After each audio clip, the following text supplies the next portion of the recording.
dusome ijambo ry'Imana. Lisons la parole de Dieu. Reka dusome muri Matayo Lisons en Matthieu, 24 chapitre 24, umurongo wa 10 tugeze kwa 13. le verset 10 jusqu'au verset 13.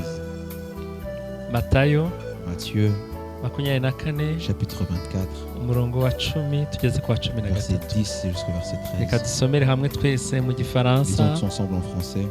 Ruriya rurimi batwigishije iriya iwacu kera, Langue qu'on nous a enseigné il y a longtemps chez nous kandi tugeze hano turarusanga. et Amen. que nous avons trouvé également ici. Alléluia. Amen. Alors aussi plusieurs succomberont et ils se trahiront les uns les autres. Plusieurs faux prophètes s'élèveront et ils séduiront beaucoup de gens. Et parce que l'iniquité sera accrue, la charité de plus grand plusieurs. nombre se refroidira. Mais celui qui persévérera jusqu'à la fin sera sauvé. Amen. On redit le verset 13. Reka twongere dusubire mu murongo wa 13. Répétons le verset 13. Mais celui qui persévérera jusqu'à la fin sera sauvé. Musubiremo mwenyine. Répétez-vous seul. Mais celui qui persévérera jusqu'à la fin sera sauvé. Amen. On va lire aussi Josué avant de nous asseoir. Tulino gusoma muri Yosuwa Chapitre 1er, igice cya mbere verset 9. Ah, umurongo wa 9. mais c'est bon. Tu traduis bien. Merci. Josué, chapitre 1er, verset 9. N'ai-je pas donné cet ordre? Fortifie-toi et prends courage.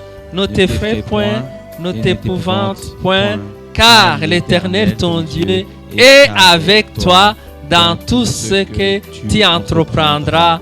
Amen. On acclame la parole de Dieu. Amen. Merci les musiciens, vous pouvez prendre votre place. Haleluya. Amen. Haleluya. Namwe mushobora kwicara. Vous pouvez également vous asseoir. Muri iki gitondo En ce matin, nifuje ko tuganira ijambo ry'Imana. j'ai souhaité qu'on puisse partager la parole de Dieu. Umutwe waryo Le thème, ni ukudacika intege. c'est de ne pas se décourager.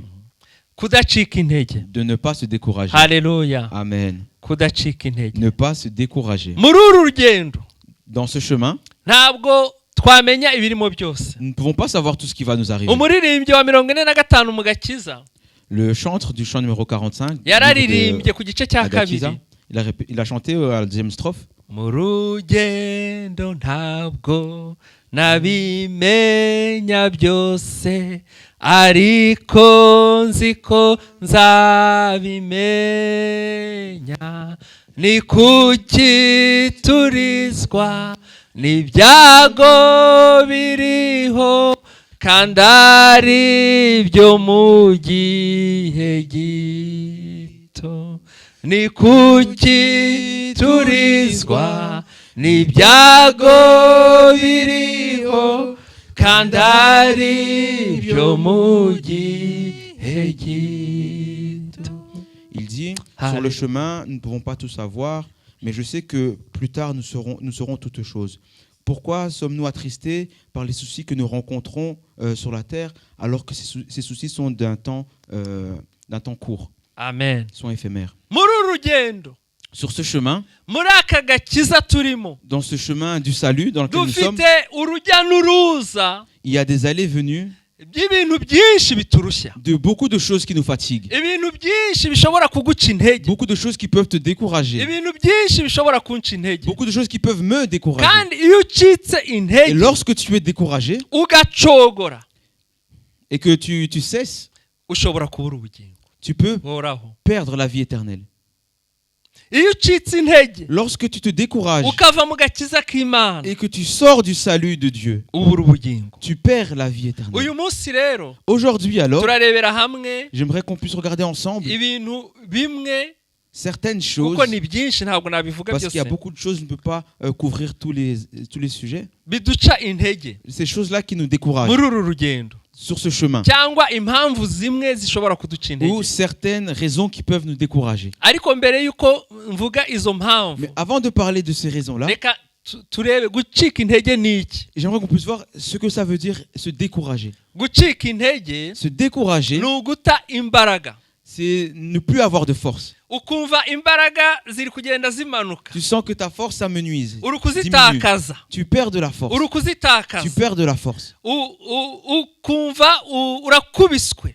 Tu sens comme si tu es frappé. Ukumva ubuze icyizere. Tu n'as plus confiance, tu n'as plus foi. Ku buryo wumva mu bitekerezo byawe. De sorte que dans ta pensée, ukumva mu mutima wawe. dans ton cœur, ukumva mu mubiri wawe. dans ton corps, ukumva hari ikintu gihindutse kandi kitari cyiza. tu sens qu'il y a quelque chose qui a changé et cette chose n'est pas bonne. Wari wazindutse wishimye. Tu t'étais réveillé heureux. Ariko wahura n'ikintu. Mais en rencontrant cette situation, cyangwa wahura n'umuntu, ou en rencontrant cette personne, cyangwa wahura n'ikigambo, ou en entendant une parole, ukavuga ati Mana we, tu dis Seigneur, uyu munsi aujourd'hui, urarangira ari gute?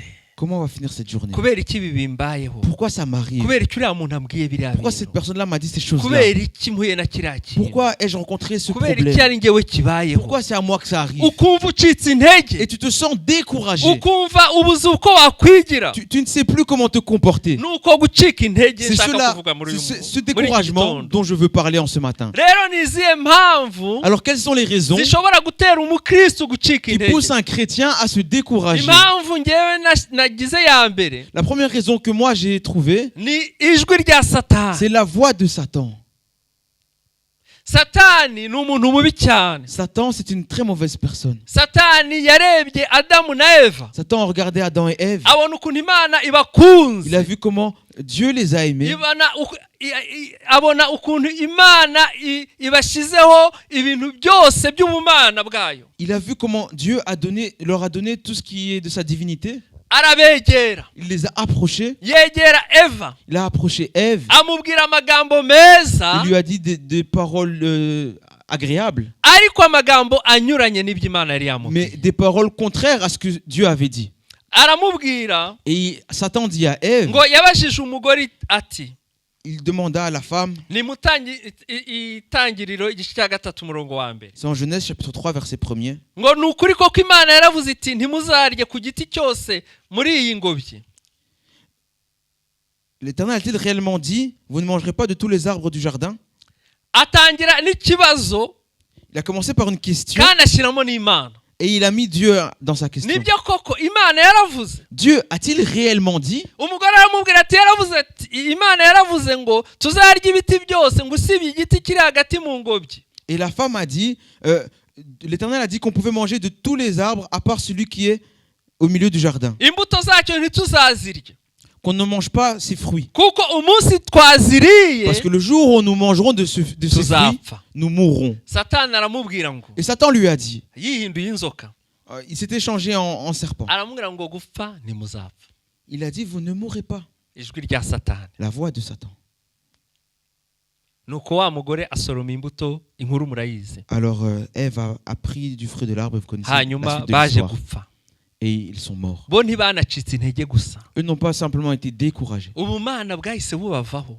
L'image de Dieu les a ubwiza quittés. bw'Imana bari bambaye burahuvaho. La gloire de Dieu qu'ils avaient sur Babona ko bambaye eux les a ubusa. quittés.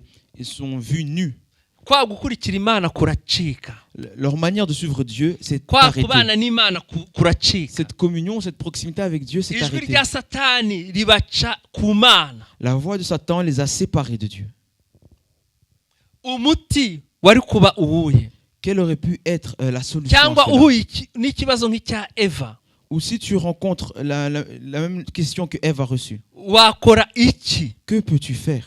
Ikintu wakora Ce que tu peux faire, ni ukudaha Satani igihe. c'est de ne pas donner à Satan du temps. Eva yahaye Satani igihe. Ève a donné de son temps à Satan. Baraganira. Ils ont discuté. Twirinde guha Satani igihe. Gardons-nous de donner à Niwumva Satan du ijwi temps. rya Si Satani tu entends la voix du diable, nturihe igihe. ne lui donne pas du temps. Uvuge uti Satani mpunga genda. Dis-lui, Satan, va-t'en, fuis. Ikindi cya kabiri, Seconde umuti wa chose, kabiri, la deuxième solution, igihe Satani agushutse lorsque Satan te ment, ugomba kwihana. tu dois te confesser. Niba Satani agushutse Si Satan t'a trompé ukagwa mu cyaha et que tu tombes dans le péché, ugomba kwihana. tu dois te repentir. Nicyo Eva na Adamu C'est batakoze, ce que Adam et Ève n'ont pas fait. ntibegeze bihana. Ils ne se sont pas repentis. Iyo baza kwihana S'ils s'étaient repentis, n'uyu munsi aujourd'hui, nta mugore ujya kubyara ngo ababare. aucune femme ne souffrirait lorsqu'elle accouche. Ntabwo uba kugira ngo ujye kurya ugomba kugenda ngo uhinge ibyuya bize. Tu ne devrais pas cultiver avec difficulté pour pouvoir manger. Kuko Imana ni Imana y'imbabazi. Car Dieu est un Dieu de miséricorde. Ariko Adamu na Eva ntibegeze basaba Mais imbabazi. Adam et Ève n'ont jamais demandé pardon. Ariko ntitubacire urubanza cyane Mais byihuse. ne les condamnons pas, ne les jugeons pas rapidement. Kuko twebwe twagiye dusoma ijambo abantu bagiye basaba imbabazi Imana ikabababarira bo ntabyo bari bazi. Parce que nous avons lu nous avons la parole, nous avons vu que des gens ont demandé pardon, que Dieu leur a pardonné, mais Adam et Ève ne savaient pas cela. Ahandi hantu tubona ijwi rya Satani Un autre endroit où on voit la voix de Satan, ni muri Matayo 16:21 kugera kuri c'est 23. en Matthieu 16, chapitre 21, verset 23. Yesu yari arimo yigisha abigishwa be. Jésus enseignait ses disciples. Ijambo ry'Imana riratubwira ngo yagombaga kujya kubabazwa i Yerusalemu. La parole de Dieu nous dit qu'il devait aller souffrir à Jérusalem. Ariko none arababwira ati, Et il leur dit, ku murongo wa 21 au verset 21, arababwira ati ngo nkwiriye kujya i Yerusalemu nkababazwa ku buryo bwinshi n'abakuru n'abatambyi nkishwa nkazazurwa ku munsi wa gatatu. Donc il a dit qu'il fallait qu'il aille à Jérusalem souffrir beaucoup de la part des anciens des principaux sacrificateurs et des scribes, qu'il soit mis à mort et qu'il ressuscite le troisième jour. Petero aramwegera, Pierre s'est approché de lui. aramubwira ati, Il lui a dit, biragatsindwa, à Dieu ne plaise. biragatsindwa mwami, ibyo ntibizakubeho na gato. À Dieu ne plaise, Seigneur, cela ne t'arrivera pas. Yesu arababwira ati, ngiye ngomba kujya i Yerusalemu kubambwa. Jésus leur dit, moi je dois aller à Jérusalem pour être crucifié. Satani abwira Petero, Et Satan a dit à Pierre, mubwire ntajye kwicwa, dis-lui de ne pas aller être mis à mort. ntajye i Yerusalemu, Qu'il n'aille pas à ibyo Jérusalem. ntibikabe, Yesu ntagapfe, Que ça n'arrive pas, que Jésus ne meure pas. Yesu ntapfe ku musaraba. Que Jésus ne meure pas à la croix. Yesu arahindukira Jésus s'est retourné. aramubwira ati, Petero, Il lui a dit, Pierre, subira inyuma yanjye Satani, arrière de moi, Satan. umbereye igisitaza, Tu mets en scandale. kuko ibyo utekereza atari iby'Imana, Car tes pensées ne sont pas les pensées de Dieu, ahubwo ibyo utekereza ni iby'abantu. mais celles des hommes. Abantu benshi bari gucika intege Beaucoup de gens se découragent kubera amajwi ya Satani. à cause de la voix de Satan. Muri iki gihe hariho abahanuzi En b'ibinyoma, cette période, il y a beaucoup de faux hariho prophètes. abigisha Il y b'ibinyoma, a des faux enseignants. bakaza bakakubwira ibintu bitavuye ku Ils Mana, viennent et te disent des choses qui ne viennent pas de la part de ngo Dieu. kanaka arakwanga, Un tel te déteste. ngo kanaka ameze gutya, Un tel est ainsi. kandi bakavuga ko ari Imana Et ibibabwiye. ils disent que c'est Dieu qui leur a dit. Nibyo koko Imana iravuga, C'est vrai, Dieu parle. Imana ijya yerekana ibizakubaho, Dieu révèle les choses à venir. abantu bazagutera ibibazo, Les gens qui peuvent te chercher du mal. ariko tugomba kwitondera amajwi yo Mais nous twumva, devons faire attention à ceux que nous prêtons nos oreilles. kuko Satani ashobora gukoresha abantu kugira ngo aguce intege. Car Satan peut utiliser les gens pour te décourager. Intego y'Imana ni uko ukomeza mu rugendo. Le but de Dieu, c'est que tu puisses continuer sur ce Ijwi chemin. ryose rikubwira ngo uve mu murimo w'Imana cyangwa uve mu rusengero ni ijwi rya Satani. Toute voix qui te dit de quitter l'œuvre de Dieu ou de quitter l'église est une voix de Satan. Intego ya Satani Le but de ni Satan, ukurimbuka. c'est que tu périsses. Biroroshye rero ko Satani yaca mu muhanuzi. C'est donc facile que Satan puisse passer par la prophétie. Munyumve neza. Écoutez-moi bien. Nongere mbisubiremo. Je vais le répéter. Ngiye nkunda ubuhanuzi. Moi, j'aime la prophétie. Amen, amen. Amen.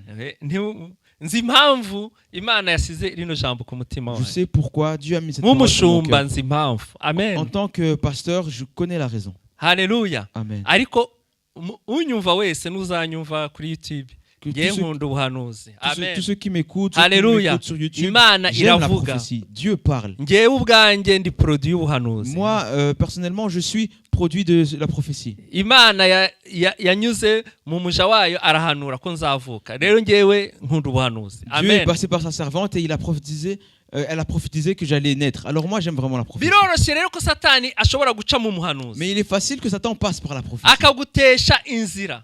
Il te fait prendre un chemin. Atari uko umuhanuzi yagambiriye kugukura Perdre mu le nzira bon chemin. y'Imana. Ce n'est pas que le prophète voulait te faire perdre le chemin de Dieu, Ahubwo ari uko umuhanuzi atabaye maso. mais c'est que le prophète n'a pas été attentif, il n'a pas Akaba veillé. igikoresho cya Satani. Et il a été donc l'outil de Satan. Niko Petero byamugendekeye. C'est ce qui est arrivé à Pierre. Yesu yabanje kubabaza ati munyitande. Jésus a commencé par leur dire, comment m'appelez-vous? Qui dites-vous que je suis? No, Petero aravuga ati uri Kristo. Pierre dit, tu es Christ, Umwana w'Imana le ihoraho. fils du Dieu vivant. Haleluya. Amen. Yesu aravuga ati Petero, Et Jésus a dit, Pierre, ibi ntabwo ari urahirwa Simoni wa Yohana. tu Wa es, Yona, pardon. tu es heureux Simon, fils de Jonas, Kuko si umubiri n'amaraso bihishuriye ibi ngibi. car ce ne sont pas la chair et le sang qui t'ont révélé cela, Ahubwo ni data wo mu ijuru. mais c'est mon Père qui est dans les cieux. Yesu aramushimagiza. Et Jésus lui a tressé des louanges. Aramubwira ngo nza uru rutare ngo kuri urwo rutare nzubakaho itorero. Il a dit, tu es Pierre, cette pierre, je bâtirai mon église. Aramubwira ngo nzaguha imfunguzo z'ubwami bwo mu ijuru. Il lui a dit, je te donnerai les clés du royaume des cieux. Kandi icyo uzahambira mu isi. Ce que tu liras sur la terre.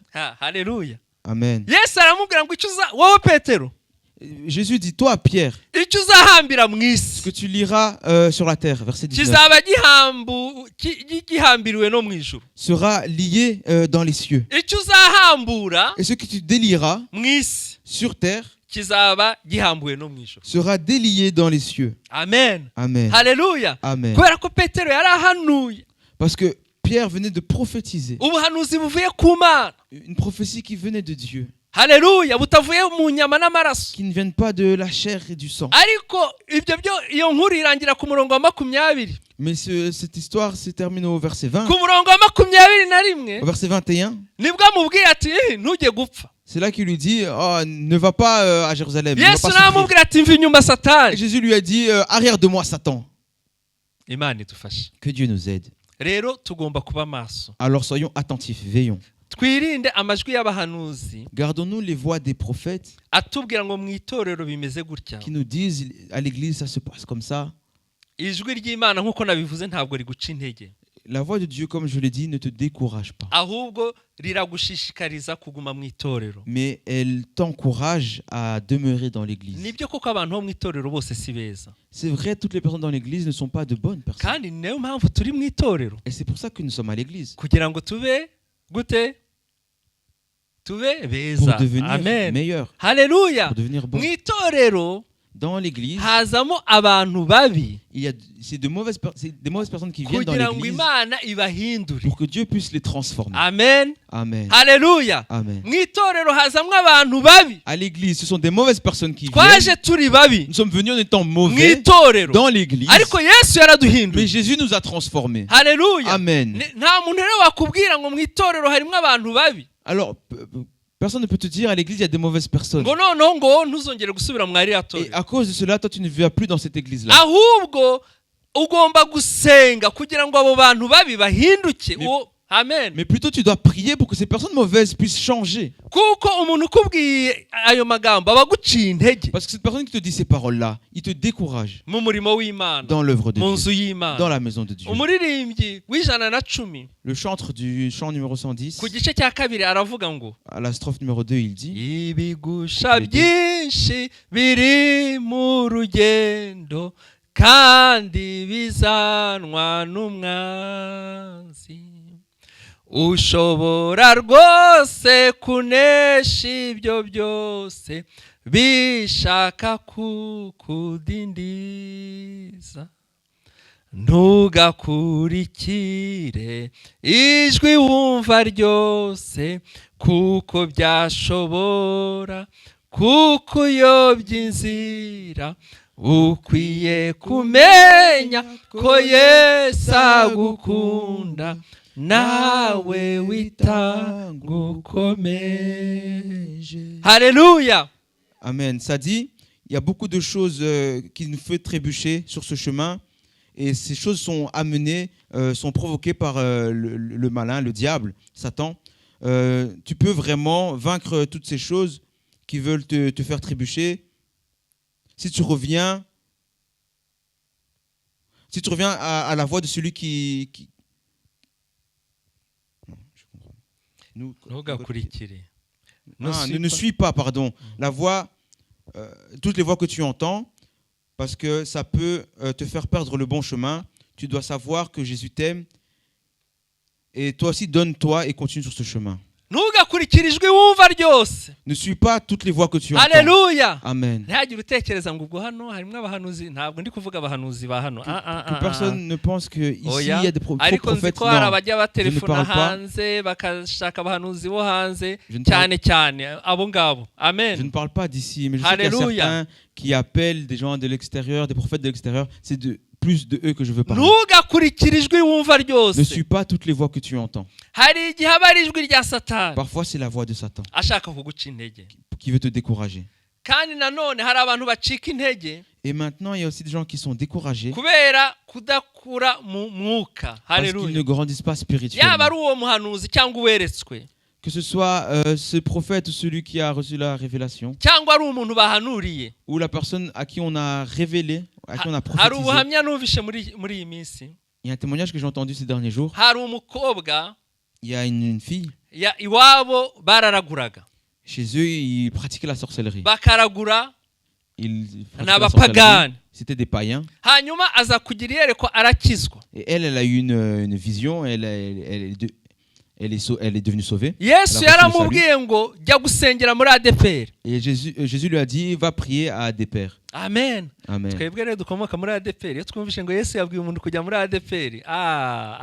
Nous qui venons d'Adéper, lorsqu'on entend quelqu'un qui a une prophétie où Jésus dit, va prier à l'Adéper, nous sommes heureux. La fille s'est repentie. Elle s'est faite baptiser. Après s'être fait baptiser, un jour, elle est allée aux prières durant la semaine. Un prophète est arrivé. Il a prophétisé. Il a dit, tu es une impudique. La fille a dit, depuis que je suis né, je n'ai jamais eu de relation sexuelle. Elle s'est dit, peut-être que j'ai eu des pensées, des mauvaises pensées. Elle s'est repentie de ces mauvaises pensées. Et le prophète, il a dit non, tu dois te repentir de relations sexuelles hors mariage. Sortez la chèvre parmi les brebis.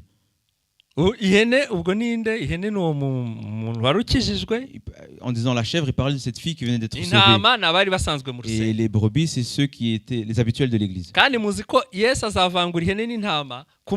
Et la Bible dit que Jésus va séparer les brebis des chèvres au jour du jugement. La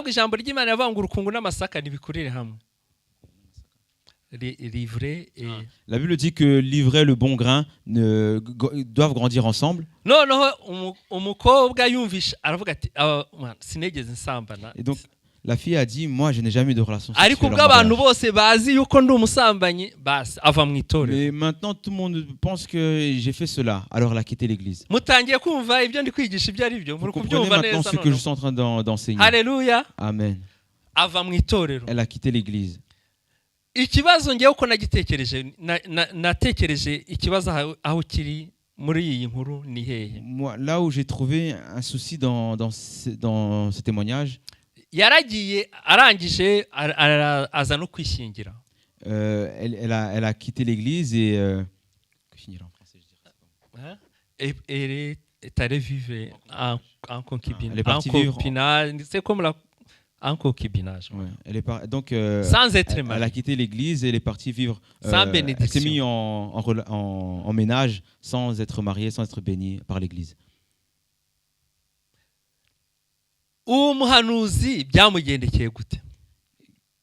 Quelles a été les conséquences pour le prophète? Ngiye ntekereza ko umuhanuzi, Moi, je pense que le prophète, Imana yamweretse ko uwo nadakora attention azagwa mu busambanyi. Dieu lui a montré, moi je pense que Dieu lui a montré que si elle ne faisait pas attention, elle allait tomber dans le péché d'impudicité. Cyangwa yabonye uwo mukobwa ari mu busambanyi. Ou alors il a vu la fille dans ces choses-là. Ariko icyo atashoboye révélation. kumenya neza uwo muhanuzi ni ukumenya ubwo busambanyi ni ubwaryari. Mais ce que le prophète n'a pas pu savoir, c'est de quand allait arriver cette révélation. Ntekereza ko yagombaga gusenga Imana igamuhishurira neza ubwo busambanyi avuga ubwo ari bwo. Je pense qu'il aurait dû prier et demander à Dieu quelle était cette impudicité réellement.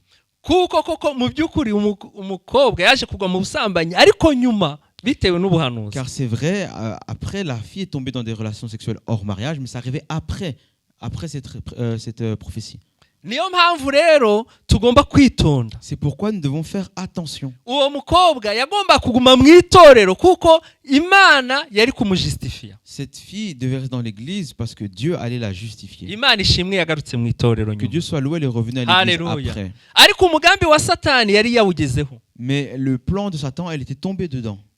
Tugomba kumva ijambo ry'Imana. Nous devons entendre la parole de Dieu.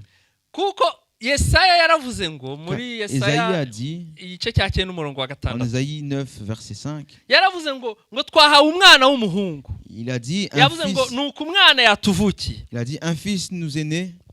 Yesaya yabonye umwana yavutse. Isaïe a vu le fils naître. Ariko umwana yarataravuka. Mais l'enfant n'était pas encore né. Ushobora kwereka umuntu ukabona ari mu busambanyi. Tu peux avoir la révélation de quelqu'un qui est dans l'impudicité. Ariko ntibivuga ko uwo muntu ari mu busambanyi. Ça ne veut pas dire que la personne elle est à ce moment, à l'instant T, dans l'impudicité. Ishobora kuba ari umugambi Satani afite wo kumugwisha mu Ça peut busambanyi. être un projet que Satan a de la faire tomber dans l'impudicité. Igihe rero ugiye kubivuga ugomba gusaba Imana ikaguhishurira ukamenya neza icyo ugiye kuvuga. Alors avant de révéler ce que Dieu t'a dit, il faut que tu demandes à Dieu plus de précision pour pouvoir savoir ce que tu vas dire. Kuko Imana yerekana ishobora kwerekana umuntu waguye mu busambanyi. Car Dieu peut montrer quelqu'un qui est tombé dans l'impudicité. Ishobora no kwereka umuntu Satani ashaka kubugwishamo. Et il peut aussi montrer quelqu'un que Satan veut faire tomber. Kimwe n'ibindi byaha. Et c'est la même chose pour tout autre péché. Tugomba rero gusaba Imana ikaduhishurira ari twe tubwira abandi ari natwe twumva kugira ngo tudacika intege. Alors il faut qu'on puisse demander à Dieu de mieux nous expliquer à nous qui recevons la parole ou nous qui donnons la parole pour que nous ne soyons pas découragés. Sinzi niba muri kubyumva neza. Je ne sais pas si vous comprenez bien ce que je veux dire. Kuko nzi ko hari abantu bacitse intege kubera ibyo bintu atari by'ubusambanyi ariko kubera iyerekwa cyangwa ubuhanuzi buca abantu intege. Car je sais qu'il y a des gens qui ont été blessés, qui ont été découragés par des... Et ce n'est pas par rapport à ce péché-là, mais qui ont été découragés à cause d'une révélation, d'une prophétie qui a été donnée. Moi, personnellement, j'ai déjà vu... Je me suis vu couché quelque part. Quelqu'un que je connais. Il est venu avec une épée. Il voulait me couper la tête. Il a coupé. Il a scié mon cou.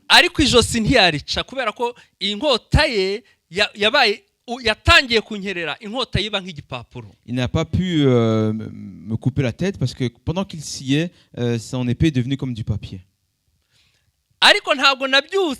Mais je ne me suis pas réveillé en disant cette personne-là, c'est un assassin. Si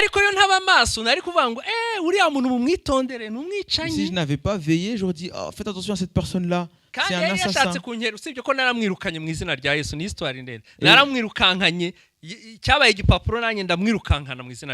Et il a vraiment voulu me couper la tête, mais je l'ai chassé. Son épée a été comme du papier et je l'ai couru après, je l'ai chassé. Mais en vérité, ce que Dieu me montrait, c'est que cette personne, quelques jours après, yatangiye kunshinja ibinyoma. il a commencé à m'accuser faussement. Nicyo Imana yashaka kwerekana. C'est ce que Dieu voulait montrer. Rero hari igihe uba uri mu iyerekwa cyangwa mu buhanuzi Alors parfois tu es en vision ou alors tu reçois une prophétie. ukabona ishusho, Tu vois une image. ariko ugomba kumenya iyo shusho byarabaye Mais tu dois comprendre, est-ce que cette image, ça Biri s'est kuba. passé, ça se passe, cyangwa bizaba. ou alors ça se passera. Amen. Amen. Haleluya. Amen. Haleluya. Amen. Ni ngombwa rero ngo tube maso. Il est important alors de veiller, Ntihagire umuntu uzaguca intege. que personne ne te décourage Ngo nuko yaguhanuriye. en disant « Ah, c'est parce qu'il a prophétisé pour toi ». Kandi ugize ikibazo waza kureba abayobozi b'itorero. Et si tu as un souci, tu peux venir voir les dirigeants de l'église. Indi mpamvu ya kabiri ishobora kuduca intege Une autre raison qui peut nous décourager, ni ugushaka gukora icyo Imana itaguhamagariye, c'est faire ce pourquoi Dieu ne t'a pas appelé. cyangwa igihe cyawe kitaragera. Ou alors avant que ton temps n'arrive.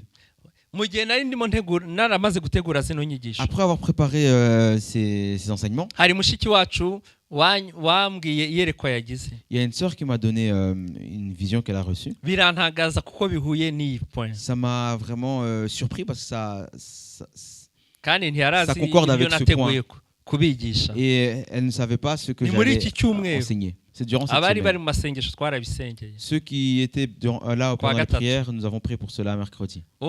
Mushiki wacu yabonye La sœur a vu, yabonye hari abantu bari gukora umurimo il a vu qu'il y a des gens qui faisaient, qui œuvraient, qui servaient le Seigneur dans des choses que Dieu ne leur a pas appelé à faire. Et la voix lui a dit, ces gens-là, s'ils ont des problèmes, s'ils rencontrent des soucis dans ce qu'ils n'ont pas été appelés à faire, Dieu ne les secourra pas. Que chacun aille dans l'œuvre dans laquelle Dieu l'a appelé et qu'il soit satisfait par cette œuvre. Parfois tu te sens comme si tu ne fais rien à l'église. Et tu te dis, ah, moi je devrais faire ceci ou cela.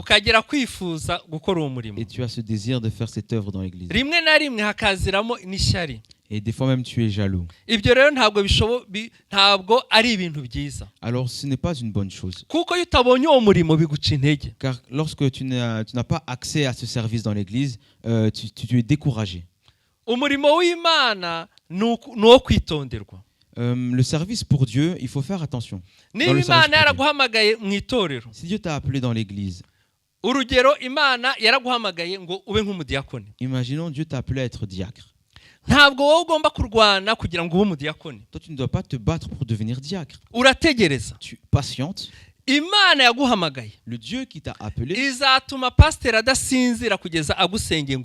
va faire en sorte que le pasteur ne sommeille pas tant qu'il n'a pas prêt pour toi pour te consacrer en tant que diacre. Ce que nous devons savoir, c'est que sur ce chemin, tu dois te réjouir, te contenter de ce que Dieu t'a donné. Et lorsque Dieu t'appelle, ce pourquoi il t'a appelé, tu le fais avec joie. Lorsque tu fais une chose pour laquelle tu n'as pas été appelé, ça te fatigue. Tu forces. Et tu vois que tu fais plein d'erreurs. Que Dieu nous pardonne. L'œuvre de Dieu, le service pour Dieu, tu dois le faire avec joie. Alléluia. Amen. Tu ne le fais pas pour que les gens te remercient ou que les gens t'élèvent. Non. Tu dois faire l'œuvre pour laquelle Dieu t'a appelé. Alléluia. Amen.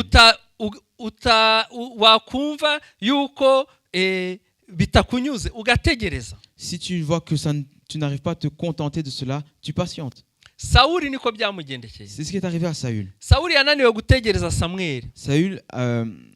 n'a pas réussi à patienter, à attendre Samuel. Voyant Samuel tarder, vous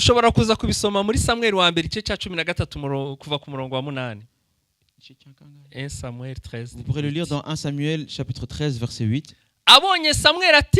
Voyant Samuel tarder, comme il était sur le champ de bataille, atangira gutamba ibitambo. il a commencé à faire des sacrifices. Imana yari yaramuhamagariye kuba umwami, Dieu l'avait appelé à être roi. ariko Imana ntiyari yaramuhamagariye kuba Dieu ne umutambyi, l'avait pas appelé à être sacrificateur. ntiyari de faire de yaramuhamagariye sacrifice. gutamba ibitambo. Il ne pouvait pas faire de sacrifice. Ajya gukora umurimo Imana Il a été itamuhamagariye. faire l'œuvre pour laquelle Dieu ne l'avait pas appelé. Amaze gukora umurimo Imana Après avoir itamuhamagariye, fait cela, pourquoi Dieu ne l'avait pas appelé, Imana imukuraho amaboko, Dieu a retiré ses mains de lui. n'ubwami Il a bumukuraho. retiré sa puissance et sa royauté, Aravuga son ngo règne. Imana iramubwira ngo ubwami ntibuzagumaho Il lui a dit, ubwami bwawe. ton règne s'achève. Imana yishakira undi muntu. Et Dieu a cherché une autre personne. Wirinde Imana idashaka undi muntu. Garde-toi de peur que Dieu ne cherche une autre personne. Haleluya. Amen. Mu Bakorinto ba mbere igice cya 7 umurongo wa 17. En 1 Corinthiens chapitre 7 verset Reka 17, tuhasome. on va y lire Abakorinto ba mbere 1 Corinthiens igice cya 7 chapitre 7 umurongo wa 17. au verset 17. Ngo ariko umuntu wese agenze nk'uko umwami wacu yabimugeneye, amere uko yarari Imana ikimuhamagara. Ariko mu Gifaransa babivuga neza. Seulement que chacun marche selon la part que le Seigneur lui a faite. Ngo buri wese agende uko Imana yamuhaye. Amen. Selon l'appel qu'il a reçu de Dieu. Kandi agende nk'uko umuhamagaro we uri. C'est ainsi que je leur donne dans toutes les églises. Niko bigomba kumera mu matorero yose. Amen. Amen. Amen. Umuti mu gihe ukora ibyo Imana itaguhamagariye ni La solution lorsque tu fais ce que Dieu ne t'a pas appelé à faire, c'est quoi? ni ukwihangana ugategereza. C'est patienter, Naho attendre, byatinda, même si ça tarde, ariko ugakora ibyo Imana igushaka mais que tu puisses faire gukora. ce pourquoi Dieu t'appelle, ce que Dieu veut que tu fasses. Gufata umwanya wo gusenga no kubaza Imana, Prendre le temps de prier, de demander à Dieu, kuko ushobora gukora ibyo utagombaga gukora bikaguca intege. parce que tu peux faire ce pourquoi Dieu ne t'a pas appelé et ça peut te décourager. Indi mpamvu iduca intege Une autre raison qui nous décourage, cyangwa ikintu cyatuma udakomeza urugendo, ou une chose qui fait que tu ne persévères pas sur le chemin, ni igihe bagucyashye.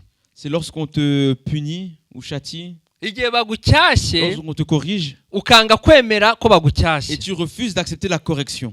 cyangwa bene data nabo bakaguca intege mu magambo. Où les frères et les sœurs te blessent dans leurs paroles, te découragent dans leurs paroles. Urugero rworoshye ni ruriya twababwiye rwa Petero. Un exemple facile, c'est celui de Pierre. Petero yari akunze Yesu. Pierre aimait Jésus. Yumvise ko Yesu bagiye kumwica, Il entend qu'on va tuer Jésus, agiye kujya i Yerusalemu ngo que bamwice, Jésus va aller à Jérusalem et qu'on va le faire ariko mettre à ntiyari mort. azi ko gupfa kwa Yesu ariko gukira kwacu. Mais il ne savait pas que la mort de Jésus, c'était notre salut à nous. Nuko Petero aramwegera, Alors Pierre s'est approché de Jésus. atangira kumuha inama, Il a commencé à le conseiller. aramubwira ati biragatsindwa mwami, ntabwo nibyo ntibizakube, Il a- ntuzapfe. Non, déplaise à Dieu. Seigneur, tu ne vas pas mourir. Cela ne va pas Yesu t'arriver. aramubwira ngo mva inyuma Et Jésus Satani. lui a dit, arrière de moi, Satan. Mu by'ukuri urebye mu bintu by'abantu, Yesu uko yamusubije ntabwo ari igisubizo cyoroshye. Et en vérité, si on regarde comme des hommes, la réponse de Jésus est une réponse qui est dure à accepter. Reka tubigarure mu buzima bwacu busanzwe. Mettons maintenant cela dans nos vies à nous. Uri umukristo, Tu es un chrétien, uraje ugiye kureba pasiteri, tu vas voir le pasteur. noneho wamara kumureba Après ton entrevue avec lui, akakubwira ati mva inyuma Satani. il te dit, arrière de moi, Satan. Waza uvuye mu biro bya pasiteri, Toi, tu viens du bureau du umuntu pasteur. mwahura, Une personne à qui tu étais. umunyumvire none ibyo mwari ratorero. La personne que tu vas rencontrer, tu vas lui dire, écoute ce que j'ordonne dans cette église. Njye kureba Je pasiteri, vais voir le pasteur, nshaka kumugira inama, alors que je veux le conseiller. kandi inama nziza ngo Et adapfa, un bon conseil pour qu'il ne aho meure pas. kunsubiza neza. Au lieu de bien me Muzi répondre, ukuntu vous yambwiye savez ce qu'il m'a répondu? ngo ndi Satani. Il a dit que j'étais Satan. Pasiteri akatinyuka akavuga ngo ndi Satani, Le pasteur, il a l'audace de me dire que je suis Satan. ngo ndi igisitaza, Que je suis un objet de scandale. ngo ntekereza iby'abantu, ngo ndi umunyamubiri. Que je pense comme un homme, je suis charnel. Uwo bibwiye Celui à qui tu vas dire nawe cela, aravuga ati urabeshya, il va dire non, tu mens. ntibishoboka. Impossible. Pasiteri ntashobora kukubwira kuri Pasteur ne peut Satani, pas te dire ce genre de choses. ntibishoboka, C'est pas uramubeshya. possible, tu Ah, mens. ndakurahiye, Non, je te jure. mvuye kwa pasiteri nuko ambwiye, nushaka ujye Je kumubaza. viens de chez le pasteur, là, c'est ce qu'il m'a dit. Si tu veux, va lui demander.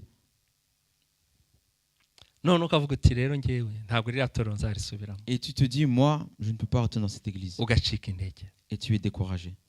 ugacika intege. Tu es découragé. Ariko ariko Petero Mais Pierre, nubwo Yesu yamubwiye ngo mva inyuma Satani, même si Jésus lui a dit arrière de moi Satan, haleluya, Amen, Petero yakomeje kumukurikira, Pierre a continué à marcher avec lui. yakomeje Il a kumukurikira, continué à le suivre. yakomeje Il a kumukurikira continué à le suivre kugeza igihe jusqu'à ce que Petero yapfuye Pierre est mort. bamucuritse, On l'a crucifié à l'envers. baramubambye bamucuritse, On l'a crucifié à l'envers. kubera ko ntiyigeze acika intege. Parce qu'il ne s'est pas Haleluya, découragé. amagambo ntagomba kuguca intege, Les paroles ne doivent pas te décourager. niyo yaba ari pasiteri, Même si le pasteur, niyo yaba ari umukuru w'itorero, si c'est un ancien de niyo l'église, yaba ari umudiyakoni, si c'est un diacre, niyo yaba ari umukristo mugenzi même si wawe, c'est un chrétien, nta ton muntu ugomba voisin, kugukura mu nzira y'Imana. nul ne doit te sortir du Haleluya, chemin de Dieu. nta muntu ugomba gukura mu nzira y'Imana. Personne ne doit te Umunsi faire sortir du uzajya mu chemin de Dieu. muriro, Parce que le jour où tu iras dans nta le muntu feu, muzajyanamo, tu n'iras pas avec quelqu'un. kurikira inzira y'Imana, Suis le chemin wo de Dieu. gucika intege. Ne sois pas découragé. Icyanyuma ndangirijeho, La dernière chose sur laquelle je vais indi terminer, mpamvu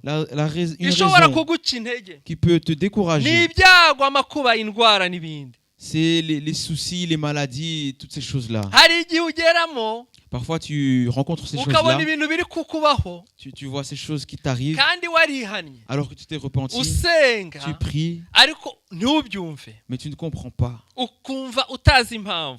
Tu ne comprends pas la raison. Ariko ibyo byabaye kuri Pawulo. Mais ces choses sont arrivées à Paul. Pawulo yari afite igishakwe, ni sharde. Paul avait une écharde. Yari afite igishakwe mu mubiri we. Paul avait une écharde dans le corps. Abakorinto ba kabiri umurongo wa 12. 2 Abakorinto Corinthiens, ba kabiri igice cya 12 kuva ku chapitre murongo 12, wa 7. à partir du verset 7. 2 Corinthiens 12, 7. Ngo kandi kugira ngo ne guterwa kwishyira hejuru kurenze ibikwiriye, nuko nahishuriwe, kuko nahishuriwe ibikomeye cyane, icyo cyatumye mpabwa igishakwe cyo mu mubiri, aricyo ntumwa ya Satani yo kunkubita ibipfunsi, no ngo ne kwishyira hejuru kurenza ibikwiriye. Et pour que je ne sois pas enflé d'orgueil à cause de l'excellence de ces révélations, il m'a été mis une écharpe dans la chair, un ange de Satan pour me souffleter et m'empêcher de m'enorgueillir. Yari afite marayika umudayimoni, Il y avait un démon wamukubitaga ibipfunsi qui lui mettait des coups mu mubiri. dans son corps. No Pawulo arasenga Et Paul a prié. ngo kuri icyo kintu ninginze umwami wacu gatatu ngo kimvemo. Pour cette chose-là, j'ai prié 3 fois le Seigneur qu'elle s'éloigne de moi.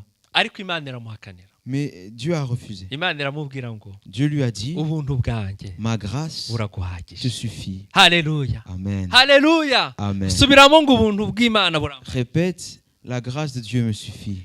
Yari afite indwara mu mubiri Pawulo, Il avait une maladie physique. yasengeraga abandi bagakira, Il priait pour les autres et les autres étaient guéris. ariko we akarwara, Mais lui restait demeuré malade.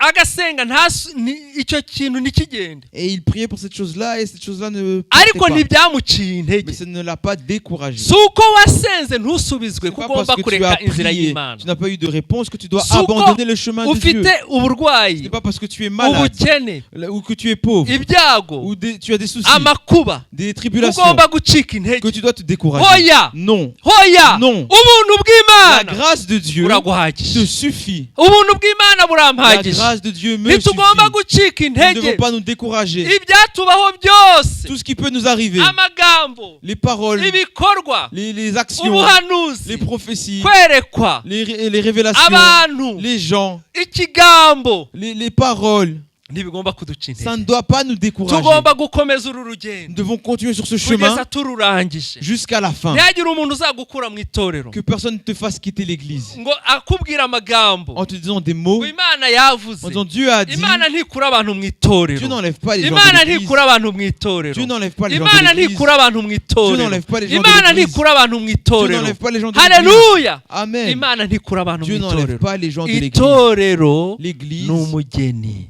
wa c'est Kristo. l'épouse de Christ. Haleluya. Amen. Itorero ni umugeni wa Kristo. L'église est l'épouse de Christ. Ubuhanuzi bwose bukubwira ngo uva mu Toute itorero prophétie qui te dit de quitter n'ubuhanuzi l'église, buvuye kwa Satani. prophétie qui vient de Satan. Haleluya. Amen. Haleluya. Amen. Imana idufashe Que Dieu nous twe aide, gucika intege, qu'on ne soit pas twe découragé. gucika intege. Qu'on ne soit pas découragé. Umuti ni ugusenga, La solution est de umuti prier. ni La ugusenga, solution est de prier.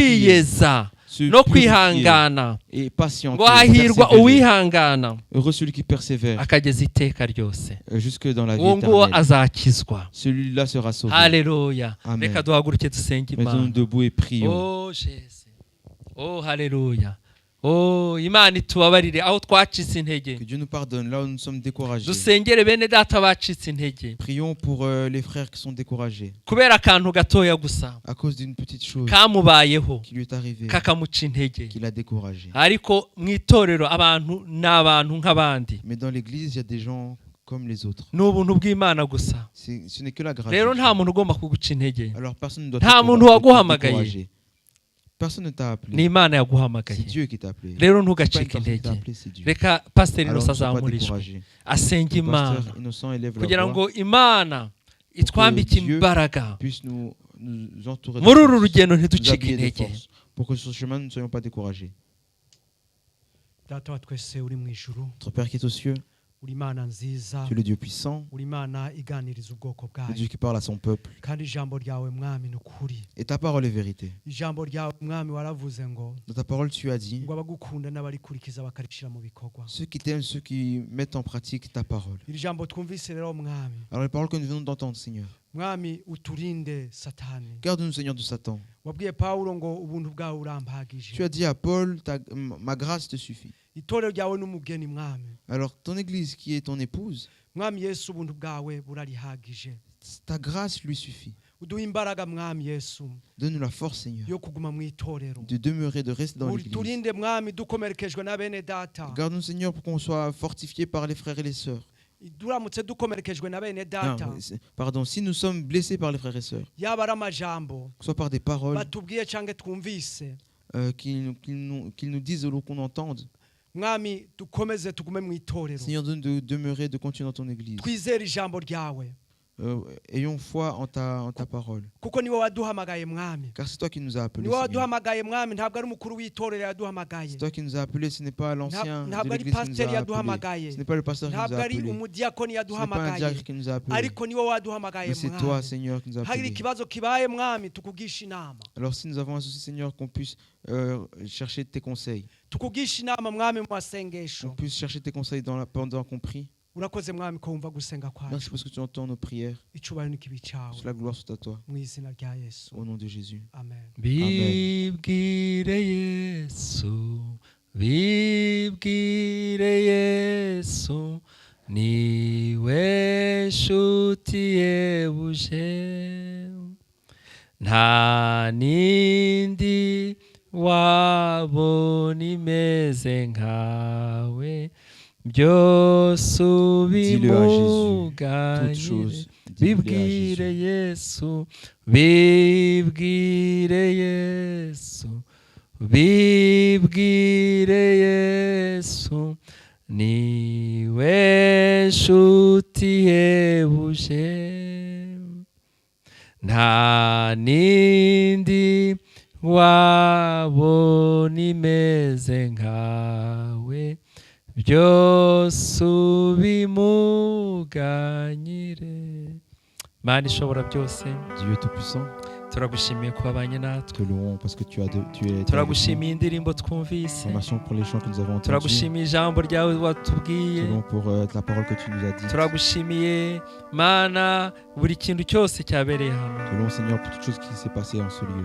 Mana iri jambo ryawe twumvise Seigneur, ta parole que nous entendons, ritubere umutsima qu'elle soit pour nous wo kudutunga muri uru rugendo. la nourriture qui va nous entretenir sur ce chemin. Turagushimiye kubw'umuja wawe, umugaragu wawe watuyoboye, Merci pour ton serviteur qui nous a conduits. turagushimiye ku basobanuye, Merci pour ceux qui ont turagushimiye interprété. kubw'amakorali na groupe de Merci pour louange, les chorales et les groupes de louange. turagushimiye kuri buri wese Merci pour chacun. abakoropye runo rusengero kugira ngo uyu munsi turukoreremo. Ceux qui ont nettoyé cette Tubasabiye église pour leur umugisha. donner dusabiye umugisha abigisha b'abana, Nous bénissons ceux qui ont enseigné. dusabiye les enfants. umugisha abafata amafoto Bénissons ceux n'abakora za qui enregistrement.